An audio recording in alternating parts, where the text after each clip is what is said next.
All right, for our speed and strength segment, we want to make sure that we're doing a little bit of baseline testing. So I really like doing this because it's a couple simple things that take almost no time. You can do this even weekly if you want, and this is a good way to know if you're making progress in terms of relative strength.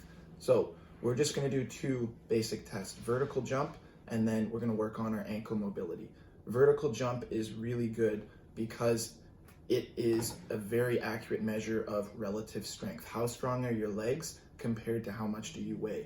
If you get stronger but also a lot heavier, your vertical jump's not going to improve and might even decrease. So we want to make sure when we're training for speed and trying to get faster, which is one of the most important things there is to do for hockey training, we want to have our relative strength constantly going up, and that's going to be a very good predictor, this vertical jump test, of your skating speed and your running speed. So this one looks like this. All you need to do this vertical jump test is a little bit of tape, a wall that is as high, a wall that you can't touch the ceiling at, and then you're going to go ahead and use a measuring tape to get the amount. We're going to take a little piece of tape, roll it into a little circle, and then put it at the top of our middle finger, just above the top joint. And then you're going to reach as high as you can, stretch up, and put that tape on the wall. Then you're going to take a second piece of tape, put it in the same spot on that middle finger, so just above the top joint.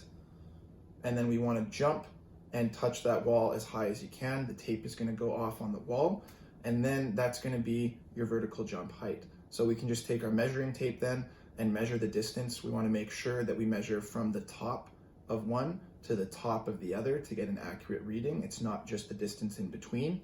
And this is something you're going to have to try at least 3 or 4 times to get as high as you can on the wall, because it does take a little bit of practice to get full extension of your arm at the height of your jump. So we want to try this quite a few times, especially at the beginning, because there is a little bit of skill involved, but this is a good way to track over time the improvements of your jump height, and that is a really good indication of the relative strength in your legs. Then the next one we've got is just an ankle mobility test. So this is another important one to be doing as well, and we're going to work on our ankle mobility here, so we want to see this improving over time. It's a good idea to track it.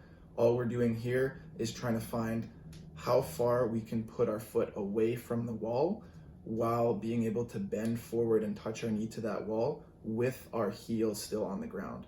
So as soon as you're far enough that your heel comes off the ground to get your knee to touch the wall, you've got to move in a little bit further. And then what we're going to do from there is just measure the distance with a measuring tape between your big toe, or whichever toe is the closest one to that wall, and the wall itself. And that's going to give you a measurement you can use over time to track the improvements in your ankle mobility. So we want to get further with that ankle mobility so we can get more of a positive shin angle, which is going to help our acceleration, change of direction, and the ability to play a little bit lower. So this is a really important thing that we want to track the changes of over time. Make sure you get both legs, and you probably want to warm up quite a bit first, do some squats, get into your end range of the ankle mobility so that you can actually get the test to be accurate to your end limit.